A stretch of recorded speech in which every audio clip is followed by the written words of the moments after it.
ministry and a calling can take place outside of the church. And I'm just hoping that more conversations can take place. If you're calling something out in someone's life, be open to the idea that like, it doesn't have to be at the church. Like you can function in the skill that you have, the desires that you have, and it can be outside of the church, but you don't have to corner it and box it in a church scenario. So what does the Bible say? Hey everybody, welcome to this discussion today. This is the second podcast conversation that we're having around this topic that has to do with our work and our faith, what it means to be a Christ follower and have a job, if that even means anything at all. Well, of course it does. And in this particular discussion, we've got some people with us. We always have people with us, but we've got a few Cottonwood Church staff members here with us, which they'll introduce themselves in a moment.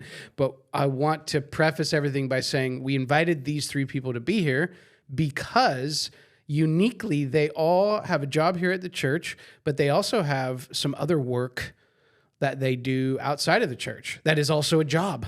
So they're all bivocational, and they all, just like all of us, have their own story of how they viewed work. And so we're going to talk about it together. So maybe we'll just start here with David. Hi, David. Hey, Garrett. Glad that you're here. Tell us who you are, what you do. Tell us what you do in the church for your job here, and then maybe what you do on your own time. I'm on staff here at Cottonwood. I have the privilege of leading the guest experience team. For most of us that are watching, you probably recognize it as the greeters, parking, ushers, and so our biggest thing is that we just want to create an experience for people on campus where they can encounter God. But outside of that, I work with clients that are in the content industry where they just want to build their personal brand, and so we work with business owners that way to build content for them. Yeah, I'll pretend like I know what that means. Video marketing. We'll talk more about it. We're going to hear more about it. My name is Yvette. I work here on staff, and I serve in the Hope department. The Hope team. I serve in the Hope team. We partner with organizations locally and globally, and we provide for practical needs such as volunteers or supplies that they may need. For my personal my business, I own a teeth whitening studio. I love teeth. I need to consult with you. Exactly. I love teeth. Teeth are beautiful, and I love caring for people. Pastor Garrett. Wait, do you do the teeth or you do that too? I can do that. How do you not judge people's teeth? Yeah. Are you secretly judging everybody's teeth? I'm not judging them. They need help. I'm looking at them. It just happens naturally. You can't judge help me. it. It's a lot of coffee for a lot of years. Those are my favorite people. Okay, all right. The more coffee, the better. Oh, it's job security. Hey. You also run a coffee business too. I know, on the side. Free gift cards for everyone. That's a unique business. And I happen to know, because we've talked a little bit, that you're very passionate about it. I love teeth. You're passionate. Oh, my gosh. Let's pause for a minute and find out why. I mean, don't be offended. That's a little weird to be so passionate about teeth. Why are you so passionate about teeth? I'm not meaning to pick on you. No, it's okay. I actually love that question because I feel like I really get to share a part of me with people that is so weird, right? Okay. So I was in the dental field I'm still in the dental field, 24 years, so right out of high school. And to see the things that you see in dentistry and how much it's advanced and how much it changes a person when you have them sitting in your chair and they're struggling to smile, they're struggling to feel good about themselves, or even to feel safe. There is something so special when you get to sit next to them and hold their hand and let them know, hey, everything's going to be okay. Work with the doctor and change their smile. Like, oh my gosh. And what I'm talking about change, like it starts from the foundation. So the bone, the gum, then the actual tooth. It's just amazing. And it's somebody's face, it makes your face, it's a part of you. Here's the last thing that I'll say when it comes to teeth. It doesn't have to be. God made teeth to fit your face. And when I think about that, your teeth are a part of who you are. And God made that. Like, God made that. He made your teeth to be a part of you, of your personality, of your smile. That's so beautiful. And we need them to eat. Because we need to eat some steaks, you know? Well, I want to resend what I said about it being weird. That's not weird at all, actually. Yeah. That's super cool. And the passion came out right now. Oh, I just love it. That's awesome. We're going to talk more about that for sure. We'll talk more about teeth. What about my content business? Was I passionate?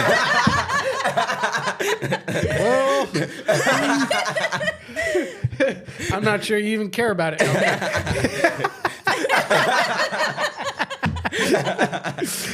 Oh, man. But seriously, don't look at my yellow teeth. Mike, talk to us. Who are you, man? I'm David, and You almost had me. can you imagine the whole time? I'm Mike, and I work on staff. I'm part of the creative media team, and what we do is we create a lot of touch points. So it could be digital stuff, print, videos, graphics, social, web, all that stuff to reach more people for Jesus. And then for my business, I create video marketing videos. So it's helping business owners reach more people, generate more revenue, grow their business. Right on. That's awesome. Oh, and if, in case anybody is wondering, and if you noticed, Mike and David are brothers. They are twin brothers, and we're so grateful. Yeah, they're identical twin brothers, and we're grateful because David's hair is different in this season. Yeah. And so it's very easy to tell them apart. David, Mike. But they'll pull a fast one on you, and like one day they'll show up and have identical hair, and then joke's on you to try to figure out who they are. But they're not offended anymore because That's grace. they've dealt with this their whole life. Yeah. Being in the church. Okay, so really cool. Thank you for introducing yourselves. And the cool thing about this is what we're trying to do is in these conversations is make a connection between our Christian life and our work, or our faith and our work, or sometimes the calling of God and our work. And you three, not me, you three at the table, you kind of have your feet in both worlds, so to speak. You're working full-time at the church, which has a very specific mission in the world that God has in mind. And then you're doing this work that's not in and through the church that you all are passionate about, despite how bored you sounded. No, I'm kidding. I know that you're all passionate about that work on the side. And so I just want to open up the conversation by saying, how do you guys... Sometimes there's a perception that there's a big space or gap between these two things, our work, our faith.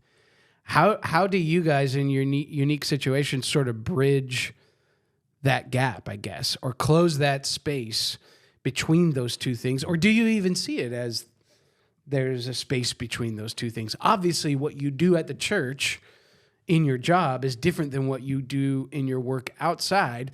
But how do you view that? Do you view one as your calling and the other one's not your calling? Is it just a side hustle? You know, is it like, oh, this is my holy work, and then I have a side hustle over here?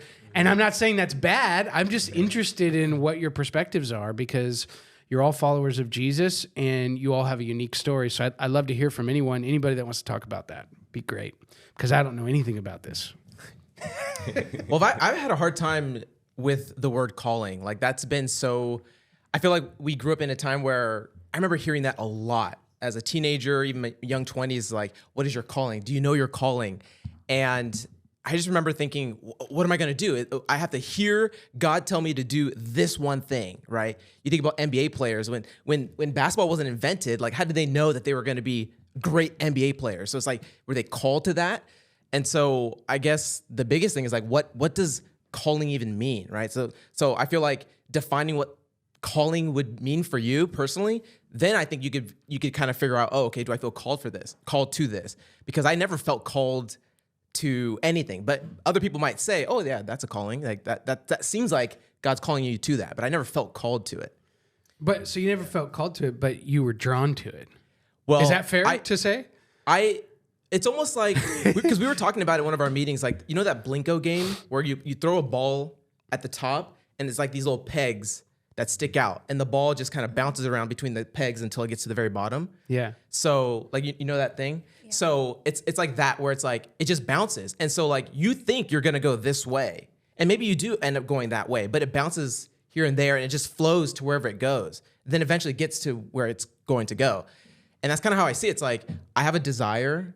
Okay. And I have, I'm good at something and something comes naturally for me. And I'm interested in it. Mm-hmm. And I never felt like God's like, oh yeah, Mike, you're going to do this. This is what I have for you. It's like, I just like it. I feel like God put that desire in my heart and I'm good at it and I enjoy it. And this opportunity just showed up. Like I never asked for it. Mm-hmm. I was approached. Hey, are you considered, like, would you want to work here? I'm like, oh yeah. I mean, it's media. Okay, great. I'll do it because it's what I like to do. But I never felt called to it. I just did it. It just kind of just opened up for me. I think the unique thing, I don't know if I bet you feel this way, but for us, Mike and I, we're very logical people. We're not feelers. Like if you put it on a pendulum of like, there's people who are feelers, and meaning that you sense your way through a lot of things, whether you just have intuition or you just have a gut feeling about things, or just even more like more in tune with your emotions. So I'd almost describe that as feelers. And then on the other end of the pendulum, it's like the more logical, the thinkers. I would say I describe myself as someone who's not very in tune with my emotions. I'm a sensitive person, but like in terms of like recognizing, like a natural intuition towards something, it has to make sense logically in my mind first. So when I hear the concept of calling, I would almost put calling the way that it's been described and almost like taught. It's a very feeling type of thing to me. It was never like a logical thing, because if I were to think logically, I would think based off of, okay, what am I good at? What are these things? Then this is what I'm supposed to be doing. But a lot of times we hear calling as, hey, God calls you don't have to be equipped, or he will equip you. He equips the called, meaning that you don't have to be good at what you're doing yet.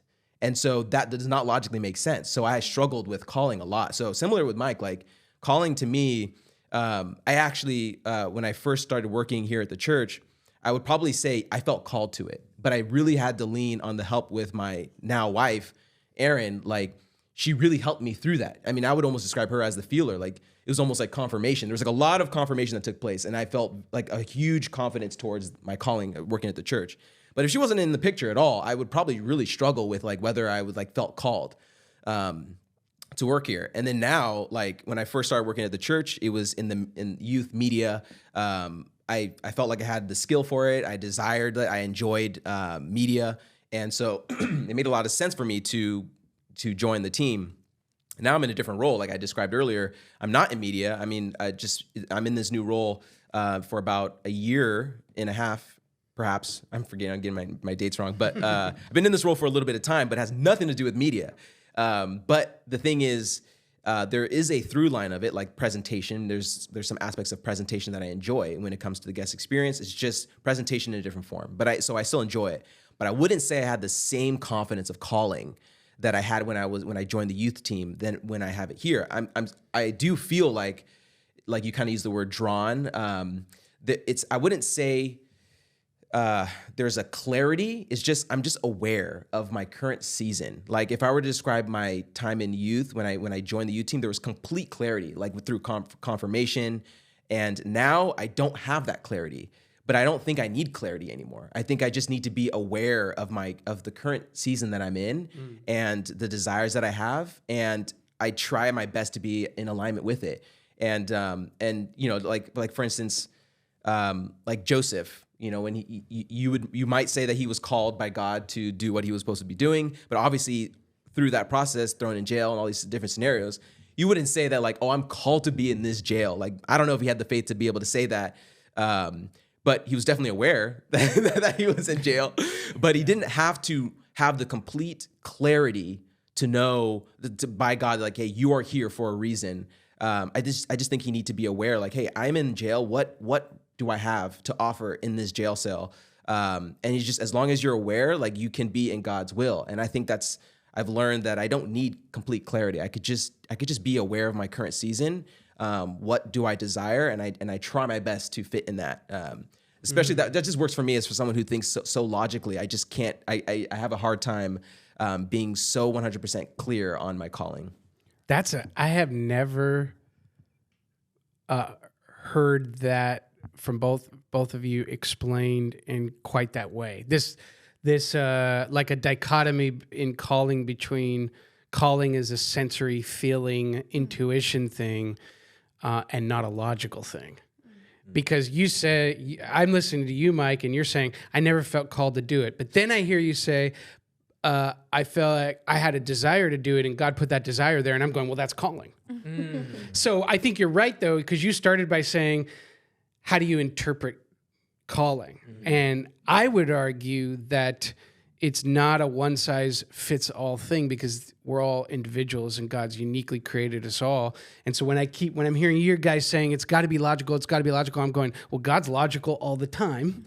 He's the founder of logic. So it would make sense that you guys would wind up doing jobs that you're quote unquote called to do. But to you, it's just like, well, it just makes sense.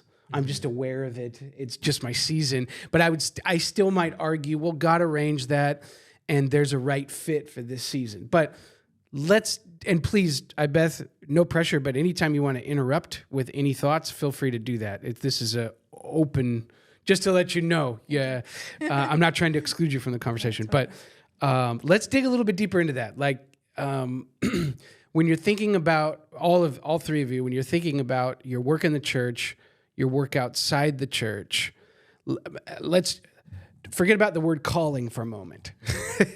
You're a Christ follower, and there's meaning that's in both of the jobs that you do. How do you view the meaning and value in both of the jobs that you do? Maybe that's a better question right now to start to get at some better language and just your own stories of things.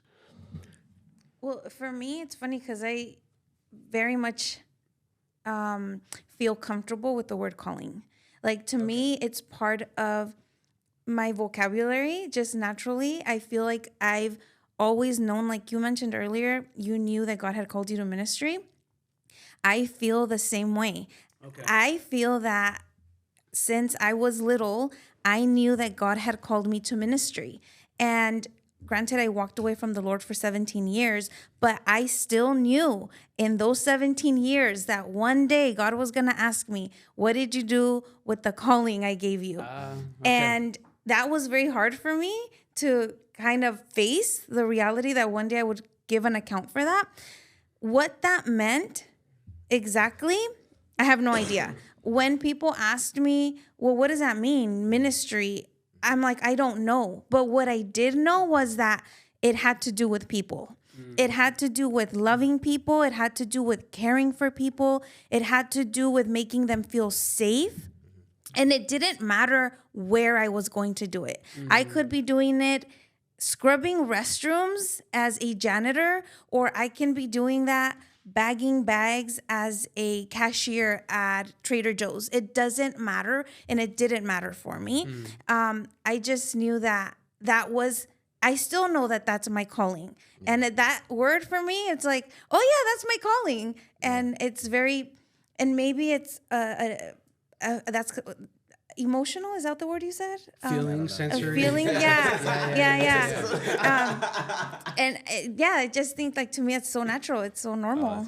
Well, go ahead. No, you go. No, because when you describe the word ministry, I think in my head, I think church.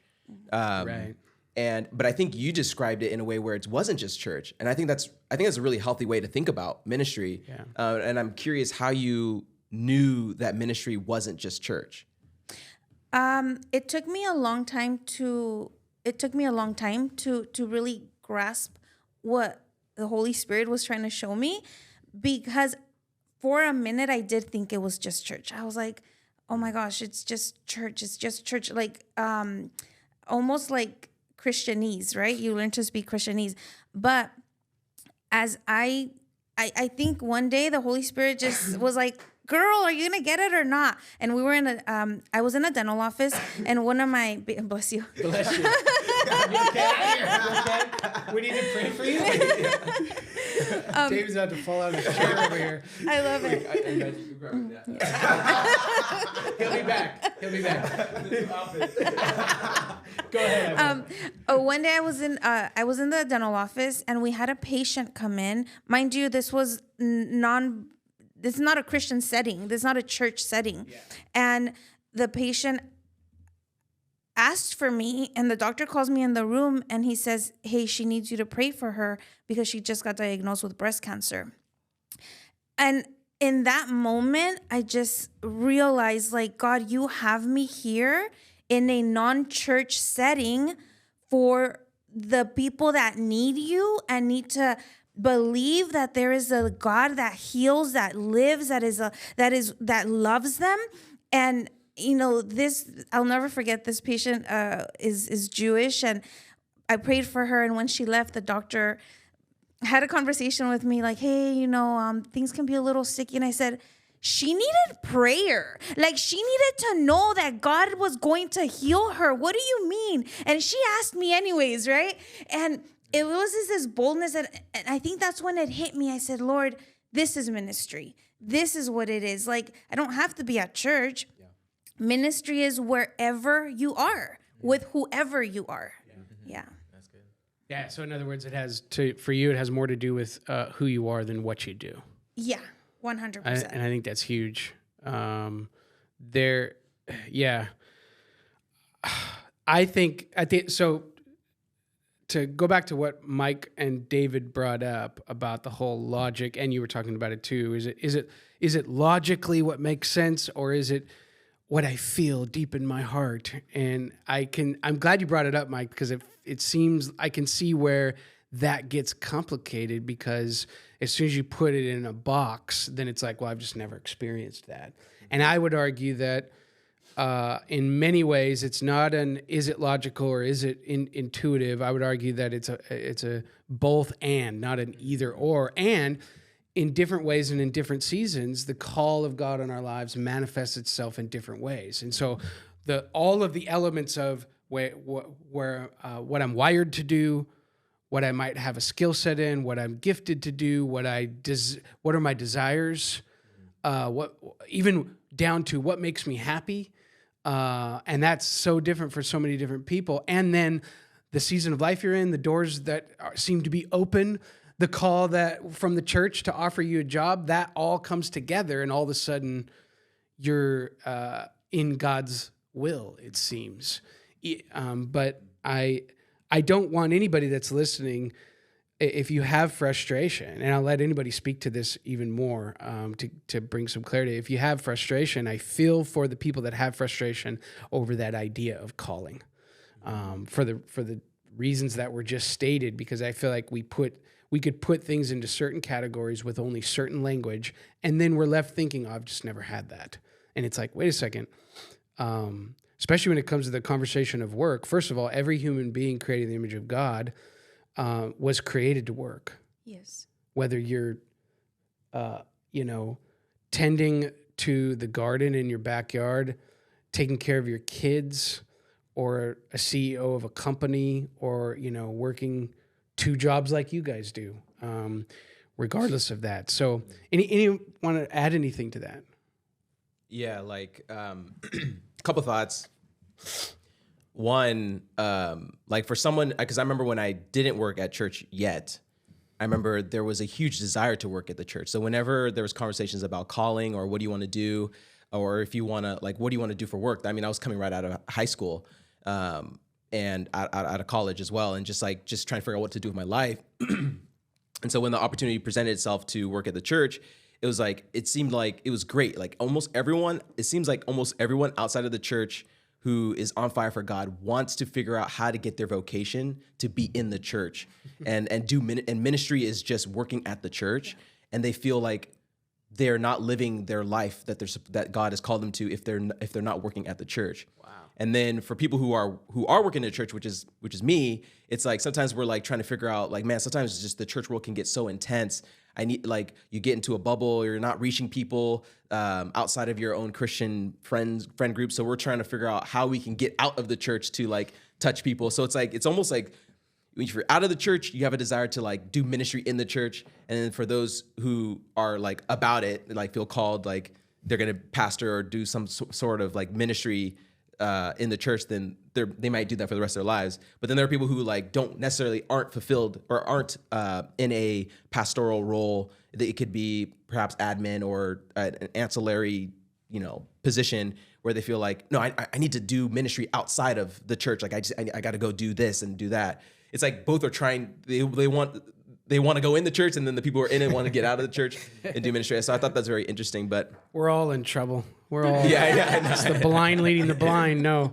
Well, talk to me more about that. Is that wanting to get out and be maybe with unchurched people? Is that part of your draw to take up an outside job? Or is it something else? And if it's something else, tell us what that is. Yeah.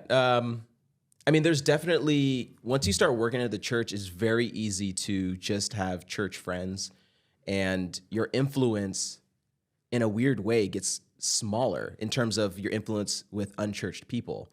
It's very easy to do that. Like, it's naturally sometimes friends just leave you because you're like, they don't understand why you're working at a church. Just naturally that could happen. And then just because you spend most of your time at the church, you just naturally spend more time with your coworkers, and you just realize the friend groups that you used to have, unless you're very intentional about it, it's like you just have different values. You don't want to do those things. So you're naturally excluding those people. So I wouldn't say like out of that desire to see more unchurched people, that's why I started doing outside work. But I would say a benefit of working outside of the church, you do see that. You hear perspectives, and also you're just a light in those different areas as well. I think it's a byproduct, but it wasn't a major draw as to why I decided to.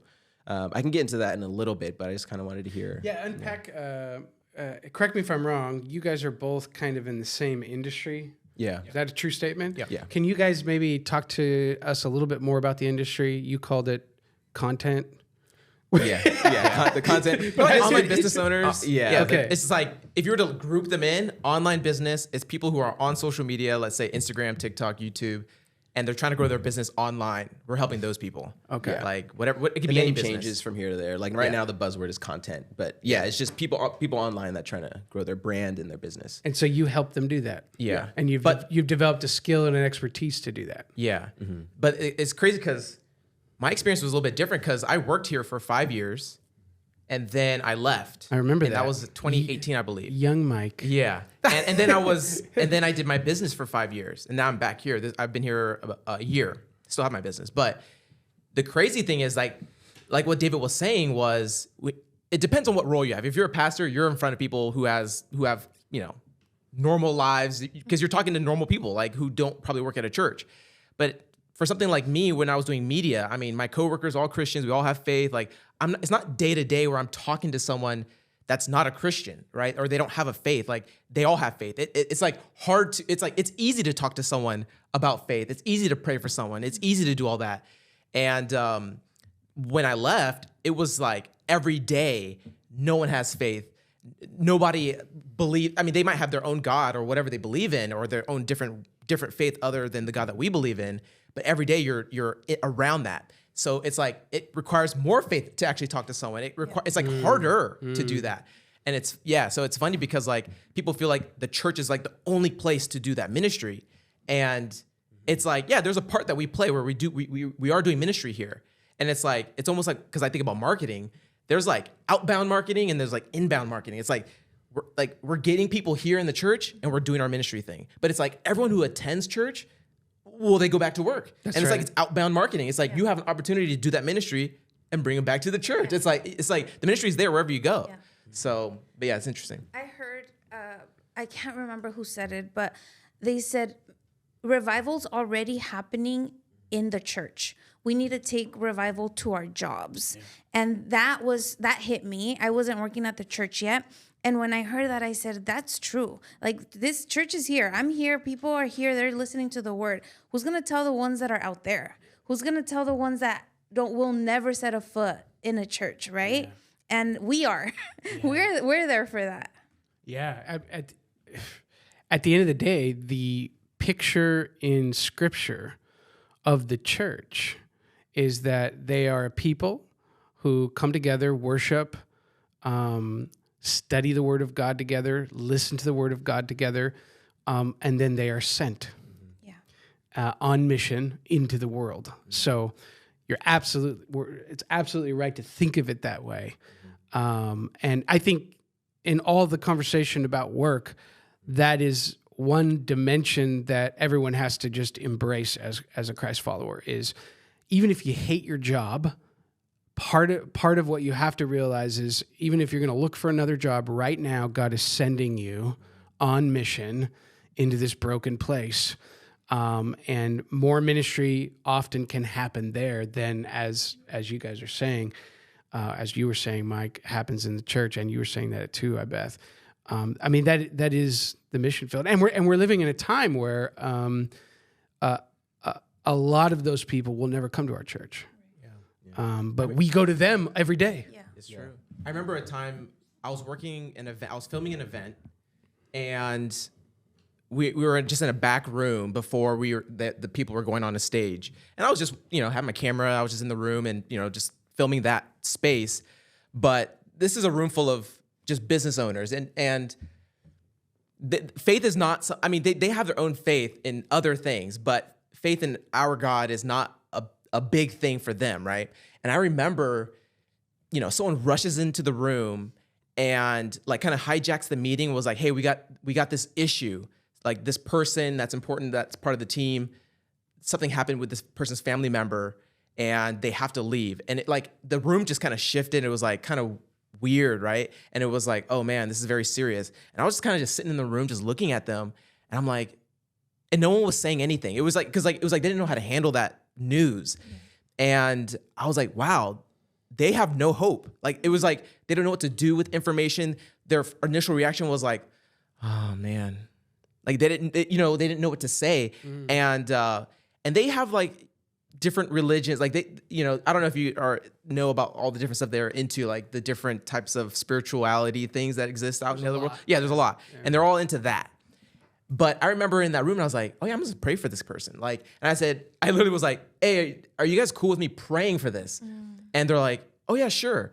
And I just did like, in my mind was like the worst prayer. Like I was just like, I don't even know what I'm saying. I was just like, oh, I think like I'm just gonna pray. Jesus help. Yeah, but it was like, I just did I feel like it's funny because like we're like in a competition. It's like who has the best prayer. But it's like in that room, like they don't know. Right. So I'm praying, and I finished the prayer, and the prayer's done. We all open our eyes, and the room changed. Like they all had like goosebumps. They're like, oh my gosh, I have like a lot of goosebumps. And it's like, I don't know why or what, but what you said and how you said it, like it really felt good. And it was like, and that's how they were explaining it because they don't know how to explain what they experienced. Sure. And I was like, I left that moment going, wow, did I get this gig or did this gig happen because of this moment that they needed to see that? Because they're so deep in their other spiritual things and they probably would have never experienced that. I mean, maybe. Wow. I mean, if that circumstance happened in a different time, but to be in a room full of all these business owners to do that, like, it was a very unique moment. You had to be pretty bold to do that. Yeah, but it felt right though. It felt like Were you afraid? I was like, it almost was like, it was because like in our Christian circle, it's like before you even say, hey, can I pray? Someone else already asked, hey, can I pray? Right? So it's like it already happens. So in that moment, it kind of felt like that. But I was like, oh wait, no one's saying anything. So then I was like, I think I gotta ask. So it was like a weird, like I was afraid, but it was more like I just felt like this is the right thing. You were willing to do it. Yeah. So wow. Go ahead. Well, I was just saying, like, I think it's really cool that, like, for that scenario to happen, because I keep going back to that calling thing, right? So someone who has to battle with that, like, calling scenario in their life, and let's say someone is gifted in video, and they're like, if they feel like I'm called to ministry, they feel like they have to do video in the church. But that person can literally do video outside of the church and feel the exact same calling and can do what Mike just did. And I bet what you're saying, like, revival takes place, is already happening in the church. We need to be sent out. And so, like, I'm only thinking of this because I don't know if teenagers are watching this podcast, but I just came out of serving in the youth summer camp. And it's a thing that I've noticed a lot. Like whenever there's a moment, whether it's during worship or there's a time where pastors are calling or like prophesying or even calling things out in some of these young students, And I've noticed a trend that most of these things that the youth pastors are calling out out of these students Yes. are very big life moments. And can it be small, right? Or does it have to be big? But then I also notice they're also calling towards in the church. Like it's always like you're gonna be a pastor or you're gonna do some type of church office related thing. But I rarely hear that's like, hey, you know what? Just keep doing video, but do it outside of the church. It's very rare to hear that. Not saying that like, you know, we're not doing our jobs and we're not hearing God, but like, you're judging us as pastors. Thank you for that. But the thing is, I grew up hearing that when I was in youth or like serving in youth. And that's what I thought calling is like trying to figure out how to serve the church, the physical church building, not the building itself, but like serve in the church capacity. But rarely do I hear like, go out and be a light and be called to do something else. I mean, that does happen, but just not in that scenario where like huge life moments are like you will remember being called out by your pastor during a worship set and say, you're called to this. Yeah. And I'm just saying, like, I think these are great examples of like ministry and a calling can take place outside of the church. And if you're going through that, just to not have that frame of mind to think that, hey, don't always expect calling to be in the church. Like, open your mind to think that like calling can happen outside of the church. Yeah. And I'm just hoping that more conversations can take place. If you're calling something out in someone's life, be open to the idea that like it doesn't have to be at the church. Like you can function in the skill that you have, the desires that you have, and it could be outside of the church. You don't have to corner it and box it in a church scenario. Yeah, that was pretty much what I was trying to say. It's really good. I also feel like if we take the word calling and more own it as a part of us and not as a Christian or church word, for me, my calling is in my DNA. And you, Mike, like you said, you stepped in and you prayed and you said, hey, can I pray? It wasn't because it was second nature to you. It was because it was in your nature to do that. And as believers and followers of Jesus, when we operate in our nature, it should literally be in our DNA. And I'm speaking to myself and for myself. When I'm out and I just come across people that are hurting, I don't even think like, oh my gosh, am I going to offend them? Like it just comes out because it is what is in me, right? And I think I love what you're saying, David, because especially for our young adults, our teenagers, even the 42-year-olds like myself that are struggling with like, gosh, if I never work at the church, I'm never going to accomplish what God called me to do. No, you're accomplishing it because you carry it. You carry Jesus, right? Yeah. You carry the hope. You carry the light. And you're going to operate that way wherever you are, right? Yeah. Yes, great. And I like that because, and what I'm hearing from all of you is that we haven't even really talked too much about the work itself. It's more about the who. Yeah. Who am I there for? Yes. Not just what am I there for?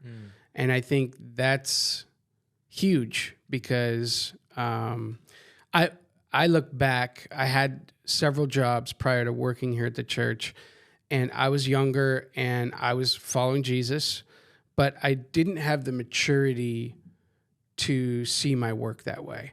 I didn't have the maturity to see the who that was there and what kind of presence I was having with them. I had a deep sense of calling to do things, but I kind of viewed my jobs at the time as kind of in the way. Yeah. I started to do better with it before moving into full-time ministry at the church, but I think that's huge. But let's talk a little bit more. I want to hear more about the work itself. What draws you to that work? What connection do you make between your faith and that work? We've established there's a who that God is sending you to. Is there anything else, though? Is there any? We heard a little bit from my Beth about teeth. We know you love teeth, and we heard the why behind that. Anything else you guys want to say about that in terms of the connection you make between the actual work you do outside of the church, the job that you have, and your actual faith? Or do you put them in boxes and it's not really related in your mind? Oh, it's related. It's everything about it is about it. So for me, I'll speak right for myself. anytime I have a client in my chair, they're a captive audience. You ain't going nowhere. And then here's the thing. Once the client comes into the room and you start having a conversation where they feel safe, they are gonna be disarmed, right? So once they're in your chair and they've asked you a question, because of what I do, literally they are a captive audience. They can't speak, they can just hear. So I will, they'll ask me, the first question is, hey, like, how did you start this business? And it's like, you have no idea. There is a story behind it, and I'm going to tell you all about it for an hour and 30 minutes.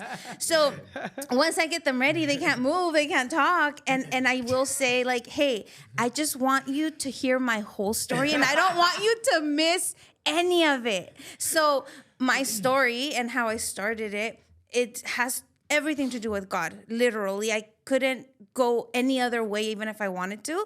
So I feel like for every client that I get to sit with, not only do I have the privilege and the honor to make them feel safe and cared for, but they ain't gonna leave my office without knowing about Jesus. There's just no way, because Jesus is my story. He is every single part of everything.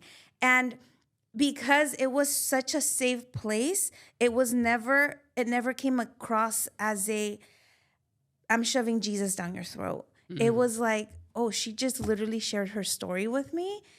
And you're just being real. Yeah. You're just being authentic. Easy. This is who I am. This is this is the true answer to your question. Yes. Take it or leave it type of thing. And I would say like 90% of the time, people who are unbelievers will, be so encouraged by, you can't hear about Jesus and not be encouraged and not change you a little bit, And then I'll have people ask if I can pray for them. And I'm just like, dude, this is like a whole teeth whitening place that there's no stage. Well, I do have a little cross, but anyways, there's no stage. There's no microphone. There's no anointing oil, right? But there is a presence of the living God. And I know you felt it, So yeah, that's a little bit for me. Wow, that's cool. Yeah, so I would argue, you say you're passionate about teeth, but I think before that, you're just passionate about people. I'm passionate about And I think if that weren't there, I don't think you'd be as excited about teeth as you are, in my opinion, which I think is a good thing. And then makes a lot of sense, though, as to why you started that business, built that business, or still doing that business. Because you get to be with people. Yes. And they're your prisoners for the hour and a half. And I get to share life with them. I can get to share Jesus with. I always tell people my passion is Jesus and teeth. Okay. And people in between there. I like that. Wow. I like that. That's cool. Wow. Well, Mike, David, what about you guys? How do you look at the work itself? Well, I was gonna say I put them in separate boxes. Like I have faith in this area, and then the work I do is separate. But as you were kind of sharing, I guess my answer is kind of shifting a little bit, because it's like that verse where it talks about like they'll know of Jesus because of the way you live your life out, the way you treat people, the way you love people. And it kind of extends its way to the work you do. So it's like, I feel like, not that I'm good at the thing that I do, which is media and marketing, because I'm just good at it, but it's like, I'm good at it and it also reflects Jesus. And it's what I feel like he's blessing what I do, and other people will see it. And I don't have to tell people, oh, I'm a Christ follower, this is why my stuff is good. They will eventually learn, oh, wow, it makes sense. Like they make the correlation or the connection. Wow, he has so much faith, and that's why he's so good at what he does. Like there must be some type of connection with that. And I feel like people will experience that in itself, like through the work that I do. But I was initially going to say it was like kind of separate.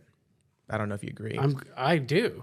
I think I love the idea that you're just being you, but you as a Christ follower you're going to put thought, care, and passion into the quality of the work that you do, and that speaks for itself. Mm-hmm. And eventually people find out what the root of that is, even if you don't think you have a calling. I'm just messing with you. David, you were going to say something. Yeah, I'm trying to remember it. Sorry. No. Yeah, I think, my idea of calling has shifted a bit. And I've kind of recently landed on this idea of just desire. And I desire a lot of things. Like, I have so many interests. And I've asked many people, like, do you feel like you have to do the one thing for the rest of your life? Like, how does someone just only have one interest? I have so many interests and desires, and not like I'm a jack of all trades, but like if I'm really interested in something, I just want to get really good at it. And everything that I've ever done has been somewhat like fruitful in terms of it's a good quality product or whatever that I'm working on. At one point we did leather for a bit, and it was fun. Remember that? Yeah. And it was great. And I still have all my tools and all that stuff if I ever want to pick it back up. But all that to say is like, I always struggle with it because like, I could turn this into like a leathers business and grow this. And then obviously I have a passion for video and a skill for video and marketing and I can grow that business. And I just have so many desires. And sometimes I just struggle with like, I have so many things. Like, what do I need to focus on? So I feel like for me, it's like, it's more of a matter of prioritizing being aware of the current season that you're in and focusing on the thing that you're good at and that fits the current lifestyle and season that you're in right now. But also is this idea of like stewardship, right? So like I have a desire for things, I have a skill in certain things, and then now I just want to be a good steward. Like I always think about that parable where it's like the master gives these 3 talents, like 1, 5, and 10. And he comes back expecting a return of the talents. And, the 10 and the 5, they double it, and the 1, they buries it in the ground. But it's just this idea of like, I don't know what that talent represents to them. People use it, whether it's like money or their actual talents. Like people use that parable for many different things. But it's just the idea of giving a return off of stewarding what you have, the skill or talent, or whatever it is, and expecting a return on it. Like what I don't want is I have a desire and a skill for something, and is untapped potential. Like imagine my wife Erin, like, and never sing. Like what a blessing people miss out on, and to lead people into worship. If you don't know, his wife Erin can sing, like really good. And but I just think like it's a talent that she needs to steward. It's a skill that she has that she needs to steward, and all I want to do is steward the gifts that I have. And as long as I'm doing that, I feel like I'm in God's will, because there's no reason why I would have a skill for no apparent reason. Just to have a skill, maybe for pleasure, perhaps. Maybe I give a pass on that, maybe. Just like for pleasure with God. But if you have a skill and a desire for something, yeah, I do believe God gives you desires and skills, but I want to steward it. And as long as I'm stewarding it, then I think you will probably be in God's will. And so when it comes, for me, in the video business, I since I'm not functioning or performing that action in the church, I still have a desire for video and a skill in video. I want to still steward it. So it just made sense to me to pursue it outside of the church. And what's funny is that even though I'm doing it outside of the church, I'm still helping people in the church, because there's a client I have, he's in Jamaica.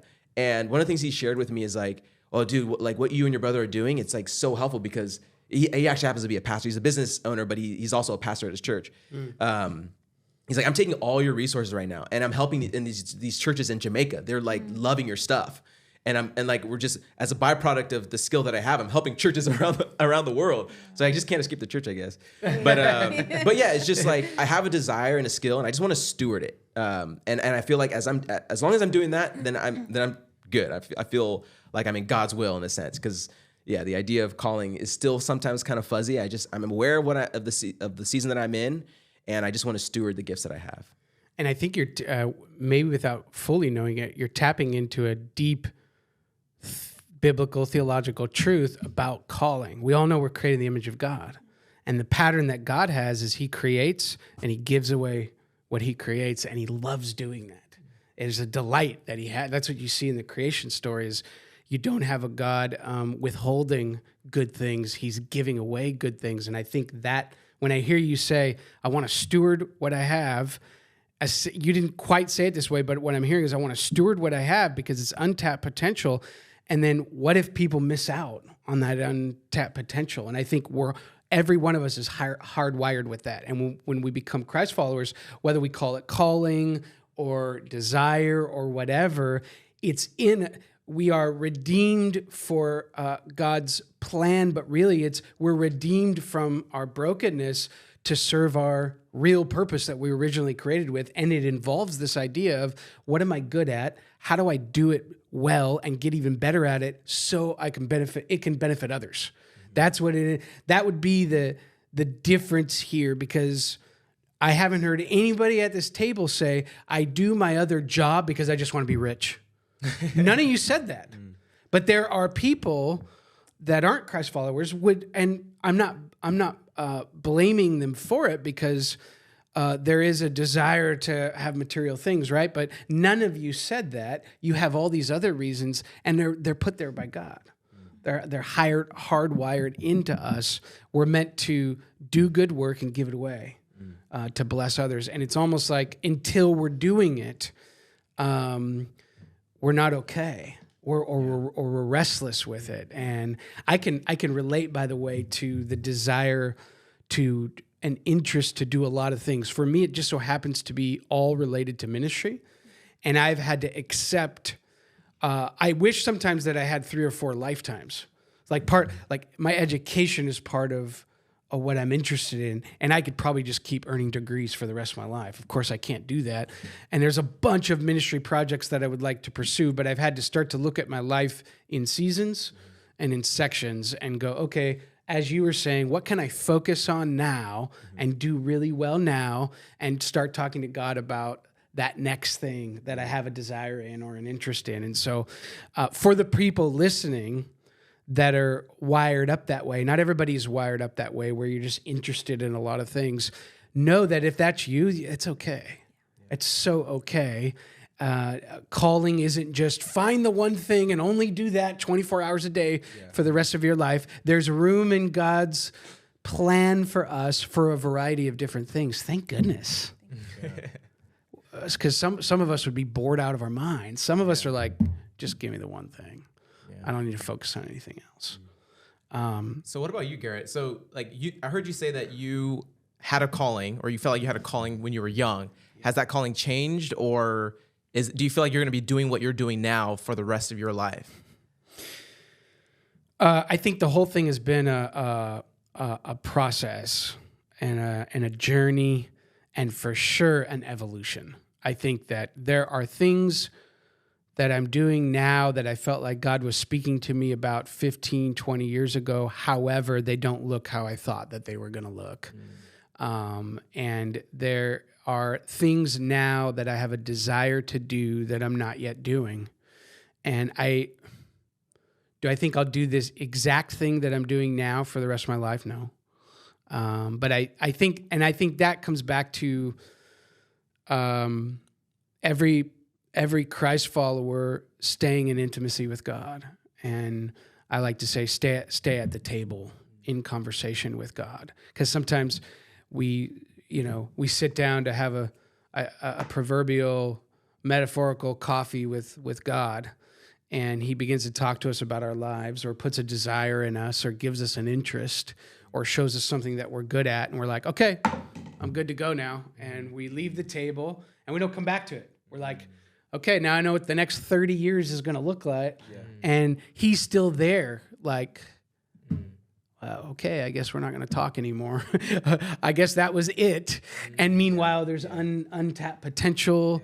There's untapped adventures that he wants to take us on, twists and turns in our life. And so, I think the whole thing is a process and a journey, and it probably all depends on how you're wired up. I find that the longer I live, if I stay close to God, he shows me more about myself and what he's wired me to do. And so I'm a person, I need a challenge. I can get bored after a while with doing the same thing. I like to start new things. There's a lot of things, and I don't want to go on and on about myself, but everyone, it's going to be different for everyone. And that's why I like hearing the stories at this table, because you all kind of had your own nuances as to how you've ended up doing what you're doing. This conversation, by the way, did not go exactly how I thought it was, but I thought it would, but I'm really happy that it didn't. I'm surprised, and I love the way you guys have talked about your work in the way that you have.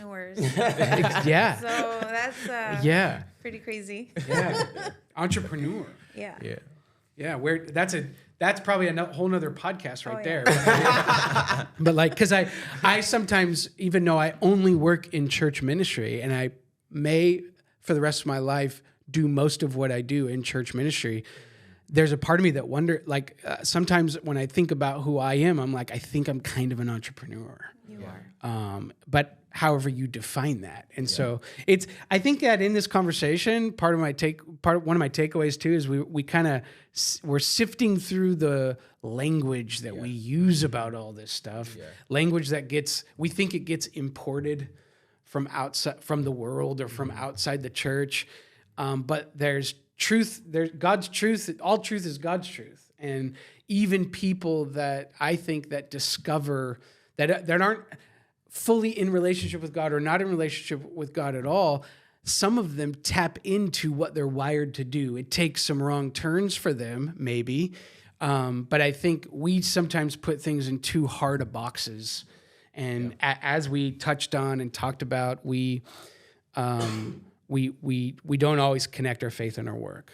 But before we kind of wrap it up, is there any other questions or thoughts or any advice anybody wants to give those that are listening about this whole conversation? Because everybody's navigating this. Mm-hmm. No one's really an exception to this. I think this might be specifically for people who work at a church and want to explore ministries outside of the church. I mean, you don't even have to work in the church for this to apply. Like, if you're starting something, a business, and you're in a place where you don't have a primary income and you want to start a business, and you're just going full on in this business, I think one of the pitfalls or struggles that you might encounter is, like what we kind of talked about, you have a focus on people. And then if your business or the adventure that you're going on is also your primary source of income, I think it could be very difficult to keep people the main focus if your income is dependent on your work. And I think sometimes, that's why I enjoy, like I do work here and I don't have to worry as much. At one point, at any point, if it's getting too stressful, it's putting attention on whether it's on my marriage or family, or I could just ease off the gas a bit. And I have that luxury because I'm not fully dependent on that source of income. Mm. But I can imagine someone who wants to pursue this, burn all bridges, and that's their only thing that they're doing, and they want to keep people the main thing. And let's say let's say you're talking with a client and you need to land this client. It could be very easy to be like, to prioritize, I need to book this client, I need to land this client, and all of a sudden the person doesn't become the priority, and you start making different decisions. And so just be aware of that potential scenario. That's why I think it's super helpful, like even with Mike or even other people that I have around me, where I get them involved in my work so that like they are praying with me. They know what I'm going through, and so that we can keep the main thing the main thing. So I would that would just be an encouragement, is to just like, if your desire is to serve people, you have to remind yourself, because it's very easy when you work at a church, you have church leaders and pastoral staff to keep that at the forefront. We have like regular staff meetings, staff prayers, and you have a habit of praying. But when you're in your business and you're working like multiple hours throughout the day, it's very easy to lose that priority, and you are also responsible for the spiritual covering of your business as well, and you have to be able to switch the heads. Like, okay, no, this is the main thing. So just if you can't do that for yourself, then it's important to get people involved in your work. They don't have to work for you, but just involved in, whether it's in prayer, getting those people involved is definitely helpful. That's great. I received that. That was good truth. I like it. I have some encouragement. Yeah. I feel like, and we all touched on this already, but if there's one thing I can tell people that feel that they've been called to ministry that are not working at the church, is you are still in ministry. And that is I don't want to use the word responsibility, because once you hear that, it's like, oh my gosh, give me work. But no, I want to encourage people that is like, it's an honor that we get to live our lives that in doing ministry. And just because you're not at the church working on staff doesn't mean you are not doing the same work that we're doing.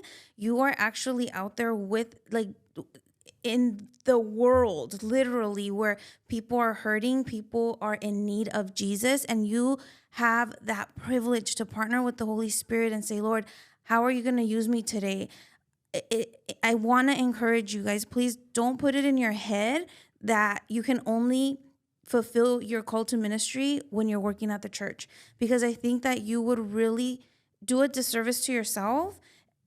And I don't think that's really honoring the Lord, right? Because some people will never be hired to work at a church. Yeah. And that is okay. Your work in ministry is just as important. It's just as valuable. It's just as honorable as anyone that's sitting in this table tonight or today. Amen to that. That's cool. Amen to that. I would just say, like, the quality of your life is dependent upon the quality of questions that you ask. So if like you were saying, if all you do in your work, like, let's say you just work a regular job and it has nothing to do with prayer or ministry in that sense, it's asking and inviting God in that moment. How can I show God's love in this moment? Or how can I do this? Like, you start to ask yourself those how questions, then, like, I feel like those opportunities will present itself. And maybe they won't present itself, but at least you're more aware of, like, oh, this I could probably show God's love right here in this moment. Yeah. So it's like asking those better questions and seeing where the opportunities exist to show God's love. Yeah. It seems like one of my big takeaways from the convo is just, how do you connect your faith in your work? Well, ask the question, how are you showing up in your work? Everything from who you're there for to the way that you're doing your work, all of that is a reflection of how you've decided to show up in your work. And if you want to, I think there's a lot of bandwidth or a lot of width and breadth to what you can pursue. And whether you fully know at any given moment, this is what I'm called to do, or this is the exact job that God wants me to, and you more just look at it as, this makes sense right now, that can still be in the vein of the will of God, and he can use it, and he can use us to bless others. And so anyway, hey, David, Beth, Mike, thank you for having this conversation. Thank you. Really appreciate it, for sharing your story. And we appreciate it. And this won't be the last conversation for those that you are listening around this subject. And thank you for listening, and we'll see you next time. Woohoo! Sweet. Hey everyone, we are, in addition to our workshop in September, right after the workshop, for 3 weeks, we're going to do a short-term conversational laboratory type class that will help you, equip you individually on navigating the whole process of understanding what God is calling you to do in this season of your life and even in the future. We're going to take 3 weeks. We're going to ask 2 questions a night. We're going to sit at tables with other people. We're going to guide the conversation, and you'll get some tools in your hands that aren't just hyper spiritual. It is a spiritual conversation, but practically getting you to look at your relationships, your season of life, your life circumstances, all of those things. So if you want to be equipped around the area of your calling, you'll want to come out to this class. It starts October 1st. It's going to run for 3 weeks on Tuesday nights at 6:30 p.m. We'll see you there.